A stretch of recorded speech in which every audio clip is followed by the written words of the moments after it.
sure about that? You sure about that? Dragon Ball needs to be stopped. We've gone too far to recover.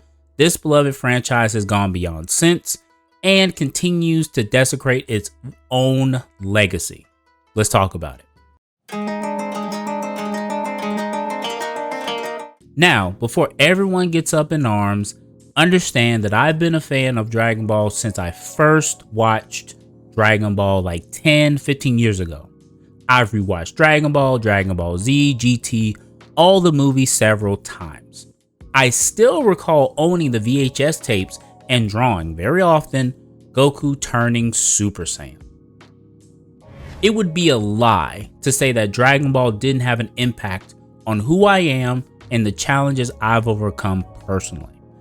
However, that love leads me to despair the current state of this franchise. Akira Toriyama has always been an innovator, artist, man of men, and a beacon of our childhood. May he rest in peace. Unfortunately, like all forms of art, there will be flaws, issues, problems that appear. Why? Because nothing is perfect. No one is perfect. When we love something or someone, we will, a majority of the time, overlook certain flaws. Therefore, before we press forward, we must address something important: emotional bias. There are times where we, as fans of a property or franchise, will blindly go to arms for nothing.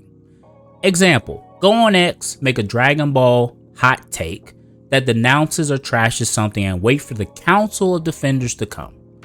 A better example is one closer to home. Like literally, it's in my hand as I'm talking right now. In terms of phones, I've always had Android. No real reason, I've just always had Android phones. My wife, on the other hand, has always had an iPhone. Over the years, we've had the funniest spats about each other's flawed choices in phones. For her, she loves the features and simplicity. For me, I love the ability to upgrade my storage and customize my wallpapers and sounds. There are people to whom I've known for years who will wait in line, spend a mortgage to get the latest iPhone, and I can't understand that. Now, Samsung is doing the same thing, but I don't understand it. Yet, they will go to bat for Apple and Samsung and defend their choice and justify the price. That type of loyalty is what I'm talking about here. Enjoying something is not a crime. However, loving something to a fault is a problem when there are obvious implications. The same happens with anime and manga, which is why most of us can't have a decent conversation with other fans unless we agree that everything is great when it isn't. I've debated people about the plausibility of certain things in Super and other anime, and they'll come up with some answer or interview just to justify their side. For me, and most people, we aren't that deep into a property to read or listen to every interview. I'm just saying. Like, I love the Gorillaz band, one of my favorite bands in the world. But I don't stalk them on social media. I don't look for every post they've ever made. And I don't track where they are. We consume the product as it is and base our enjoyment on the product in its current state. That's why reviews exist. Why can't we criticize or provide feedback for the products released for us to enjoy and consume? Now, just plain old hating on something is different from providing constructive feedback, which I will get into later. This emotional bias or brand loyalty should not prevent improvement, should not prevent feedback. Feedback is how products improve and develop over time into something that everybody can enjoy. Will it be perfect? No. Therefore, let us have a conversation, first with an open mind and with the ability to analyze problems as they are. Problems. We're civilized. We can do this.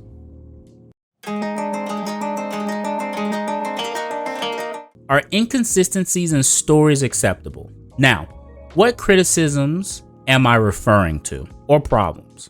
The best way to describe this topic is with the word inconsistencies. And inconsistencies, let me put on my glasses, as defined by Merriam-Webster, is Is something not compatible with another fact or claim, containing incompatible elements, incoherent or illogical in thought or actions, and not satisfiable by the same set of values for the unknowns.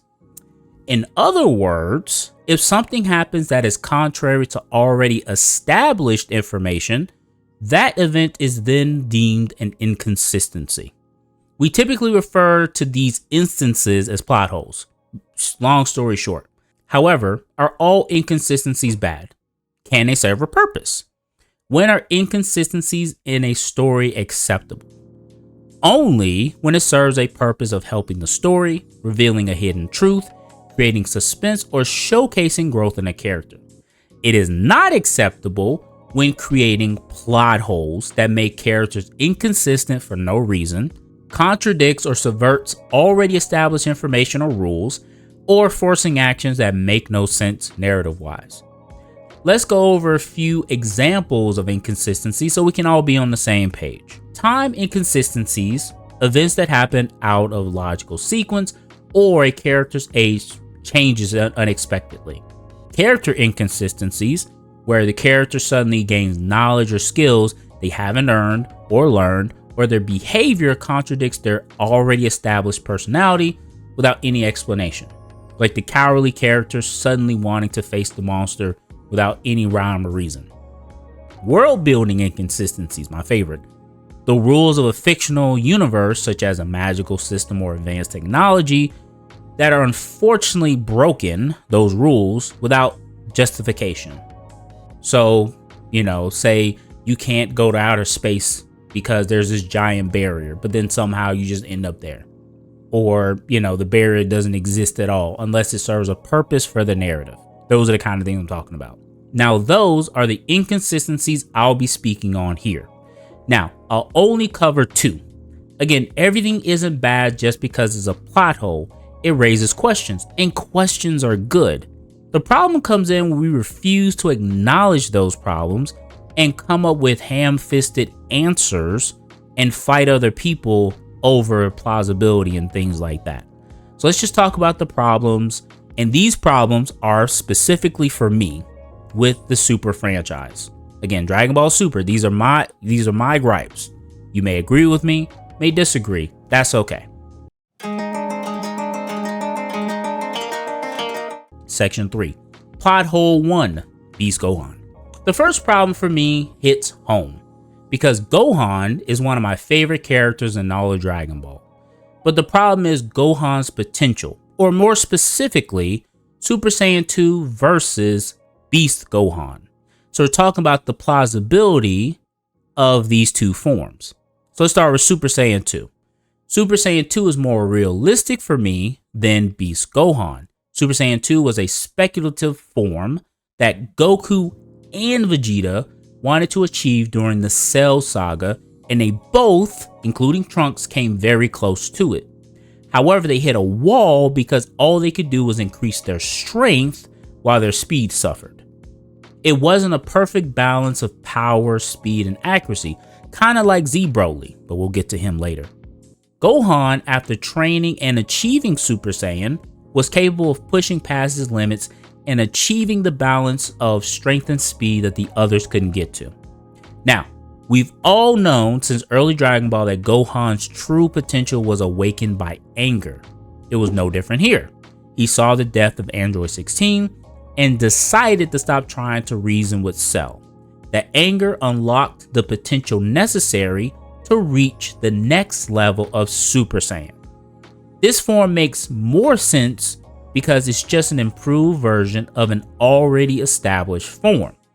It isn't beyond our imagination that a form that surpasses Super Saiyan exists when one becomes capable of mastering the Super Saiyan powers. This is exactly how Goku trained and Gohan trained. They remained in the Super Saiyan state just naturally. It follows a logical progression. So they're Super Saiyan, and then the next level makes sense of Super Saiyan 2, so just a stronger version of a previous form. It's like mastering the Kamehameha and training so hard that it upgrades to a bigger and more powerful Kamehameha. On the other hand, Beast is also based on rage from Piccolo being hurt or killed from Cell Max. But up to this point, Gohan hasn't been training like he did in the past. Now, I will acknowledge there are panels, and when I was researching this, there are panels talking about him training as he fights crime. But for me, in my brain of brains, how much sense does that make? Again, I am reading this information, I'm looking at the panel, so this is my interpretation, right? If what is established in Dragon Ball is enough to go off of, humans do not pose a threat, a challenge, or any type of training potential for Saiyans or half Saiyans. Gohan was once one of the strongest Z fighters because of his potential. Remember, humans with Saiyan blood, the half-breeds, the hybrids, grew the fastest, right? Gohan was once one of the strongest Z fighters, defeating a villain that no one could, even his dad. So what type of training are human criminals providing for someone who has fought galactic warlords, bioengineered evildoers, and magical beings capable of destroying galaxies? Because remember, Z is still canon here. When they train, they fight someone typically of equal strength or higher than them, right? That's like going to the gym, lifting 10-pound weights for a year when you have the muscle and capacity to lift 50 pounds if you tried. Now, I know there is the Tournament of Power arc and all that, right? But this crime fighting explanation was one I saw often, and reasoning for him still training and capable of reaching this form. Gohan's hidden potential has always been a point of contention for the fan base. It always felt like a convenient plot device, right? However, Super Saiyan 2, a form born from constant training, desire, and help from his father, versus Beast, a form that virtually comes from nowhere with no origin and capable of matching Goku, who has trained consistently, achieved Ultra Instinct, just sounds way too sketchy for me. I can't accept that in my book. If you're fine with it, that's fine. But that's just how I feel about the matter. Where Super Saiyan 2 makes more sense, Beast Gohan, very, very sketchy. Moving on.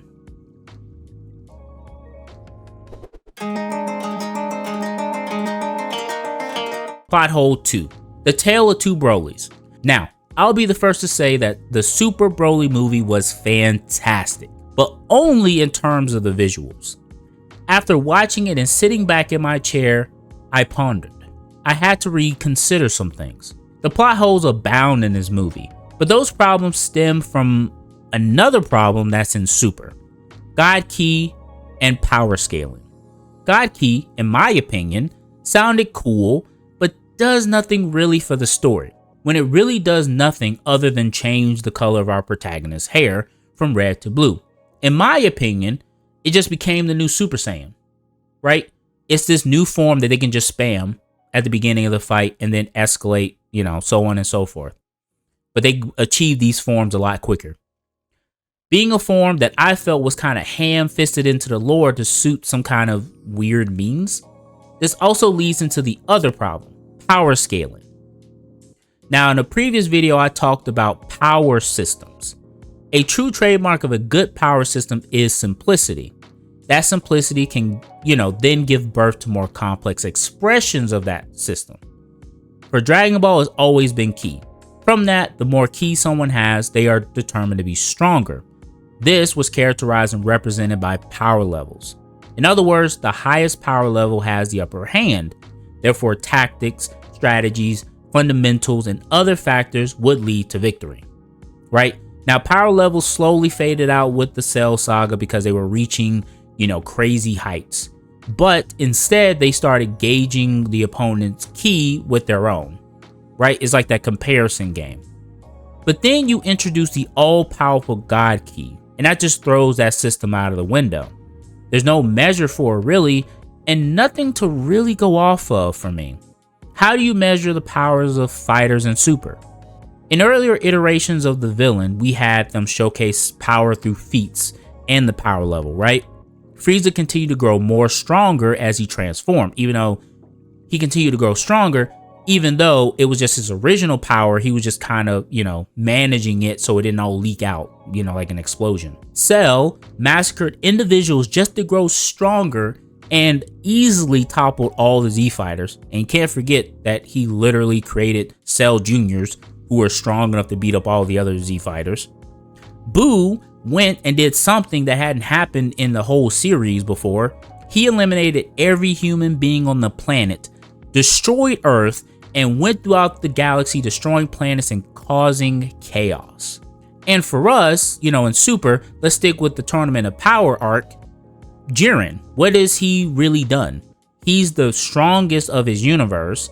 He beats everyone, quote unquote, easily in the Tournament of Power and was a candidate for God of Destruction, which in my eyes really meant nothing. You can use Sakai and delete things. Weren't they doing that before with just regular key attacks? I'm just saying. Saying all that to say that power scaling ruined this movie for me. It felt more like a means of baiting fans to feel nostalgic. But first, I will admit that the backstory of Super Broly is better than Z Broly. But Z Broly, in my eyes, is a more competent and calculating, like, villain than the Super Broly. The key issue here is the progression of power and experience. Dragon Ball has always been a power level game. You cannot deny that. The highest power level always has the upper hand. You gotta outwit the bad guy or join your power together. It was something. How can Super Broly, one who has never really learned the fundamentals of martial arts or fighting and never achieved his strongest form before, overpower two seasoned veteran Saiyans who have fought literal monsters, demons, and villains to survive and have died multiple times and brought back to life? They are forced to fuse and reach their quote-unquote strongest god form to overcome a freak mutation. Right? The fusion, albeit cool, doesn't make sense here. We all know that fusion is the most powerful technique the two have. They use it in times of dire need. It's a means to drastically increase their power. Now, imagine that being amplified by the power of Super Saiyan. Broly, a random fighter, has enough power to overwhelm two of the strongest fighters in the series. He made them fuse and go to the strongest quote-unquote god form just to have the upper hand. Explain why does that make sense? Because that sets a dangerous precedent that I've seen in other parts of Super, where you're just strong because, or because of an arbitrary reason. Super Broly just gets stronger and stronger, and let's recall an earlier problem. We don't have a means to measure how strong he is. All we knew was that they just kept upping the ante. Broly would keep getting stronger and stronger. Goku and Vegeta would have to respond. To the point of fusing, Broly, from my understanding and my research, is just a regular Saiyan, not a god in human form. The best explanation I've heard or read is genetics and rage. Genetics and rage. Sounds like a cheap version of the Hulk to me. Rage is capable of surpassing the all-powerful God Key. Really, that's what we're going with. So this leads to another issue. It's the same thing, I'm just, giving multiple examples. But one issue I had with the superhero movie was Piccolo becoming orange. Nothing wrong with the color, whatever. It just seemed like Piccolo got a Super Saiyan form. It was weird. Like, what?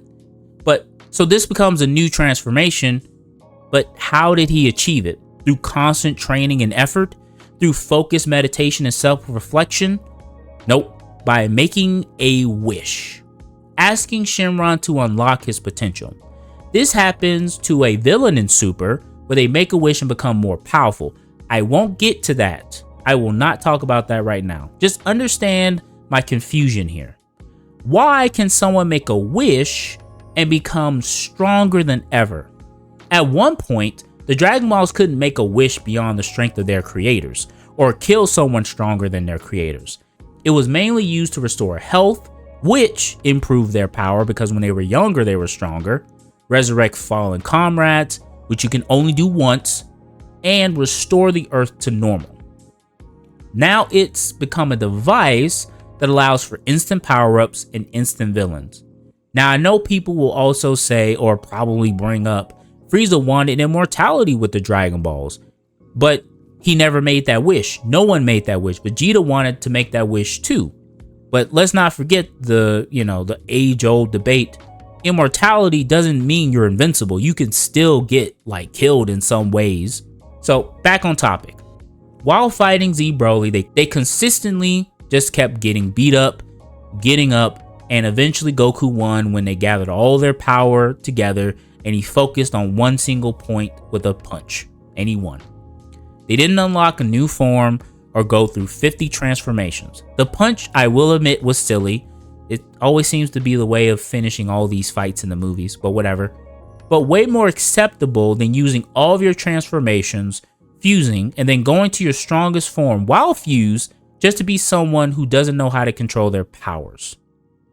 Especially when the story tries to convince you that God Ki is the most powerful form of Ki ever. And this Ki allows you to do the unthinkable. It doesn't show, and I'm practically disappointed. The two movies, Super Broly and Z Broly, are good in their own right. But one creates problems for the franchise we're not ready for. Especially since Super Broly is canon and Z Broly is not. So I can talk all I want about Z Broly since there are no consequences to the series, while Super does. Sorry this video is so long. These are the inconsistencies or plot holes that just boil my blood.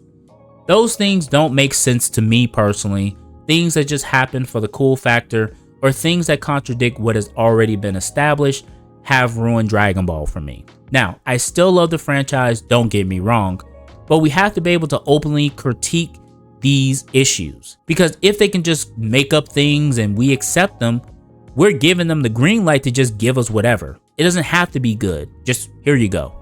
So instead of going into the comments and telling me all the reasons these aren't problems, how about you do a fun exercise? Name some other plot holes you've seen in other anime. Again, plot holes aren't always bad. However, sometimes those inconsistencies will undermine the already established story and lore and create questions and problems like we're scratching our heads to figure out. Well, I'm tired and need some tea for my aching throat, so make sure to like, subscribe if you want more anime manga content, and until next time, keep reading.